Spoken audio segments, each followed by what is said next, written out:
Malone, he's your KC journalist. The truth. Mack Malone, he's your KC journalist. Mack Malone, he's your KC journalist. And y'all can get the best from that KC journalist. Let's go!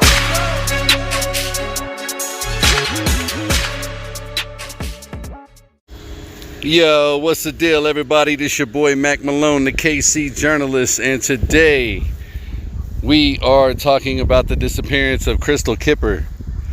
February 24th, 1997, Crystal Kipper drives to St. Joe to pick up a friend. Then they go all the way back down to Crown Center and they go ice skating at Crown Center. On the way back to St. Joe, her fuel light comes on. Her friend suggests that they should stop and get some gas, but she jokingly says, "Oh, my car gets good gas mileage." And it's ironic because AAA had came to her rescue several times. She was notorious for running out of gas. And she drops her friend off and tells her friend, "I'm going to call you when I get home." And her friend never got that call. So Crystal leaves her friend and she goes and she gets on 29 South and she's headed back.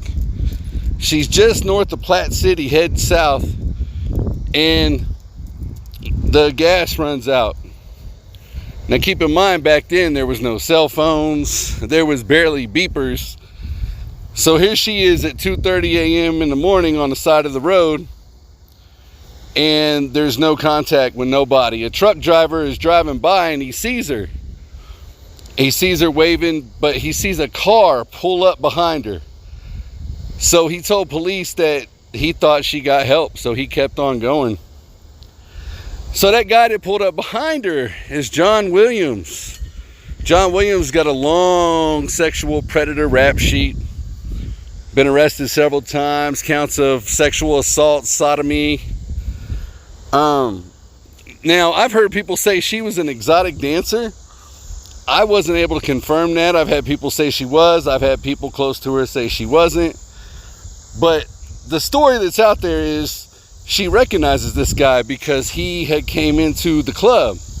And like I said, I don't know if that part is true about her dancing or if she even knew him, but that's the story that's out there. Nonetheless, he says, "Hey, I'll take you to go get gas. Go call your mom, whatever you know she's got to do."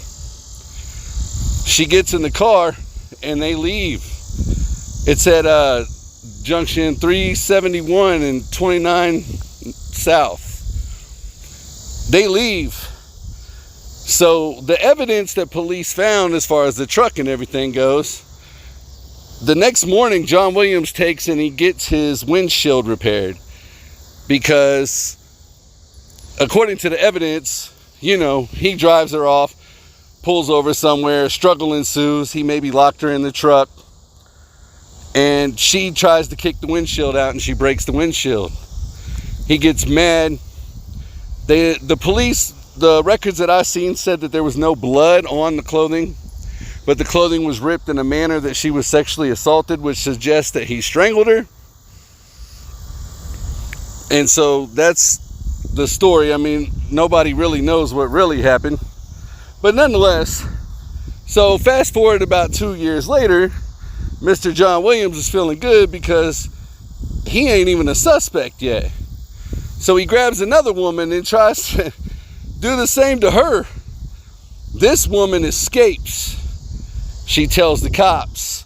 The cops go and raid his house, his apartment. I guess he had an apartment downtown. It wasn't a house, it was an apartment.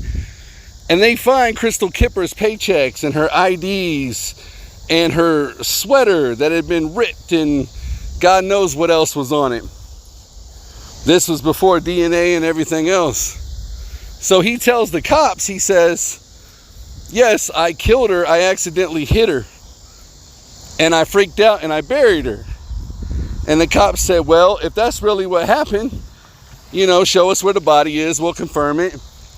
So he plays this cat and mouse game with them and he drives them through Platte County and Platte City for 2 hours. They get nothing. He refuses to talk. So anyway, the evidence with the new girl starts piling in and he realizes that he's done for.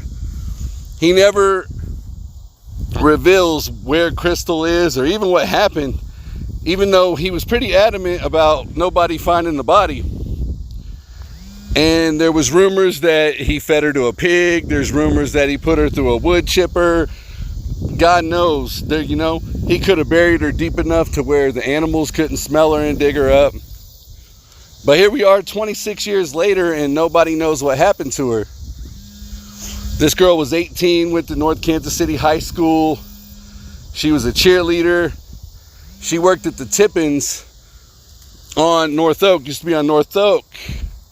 This place right here, the Sam's Club and the gas station sits right here where she used to work at. Everybody described her as a very quiet and peaceful woman, you know, stayed to herself. And just by fate, she came across a serial killer. February 24th, 97. You know, maybe they have found her, they didn't identify her, who really knows? But my heart goes out to her family and all her relatives, and that's the story of Crystal Kipper. This your boy Mack Malone, the KC journalist, signing out. Peace. Mack Malone, he's your KC journalist. And you know, get the best from your KC journalist. Let's go!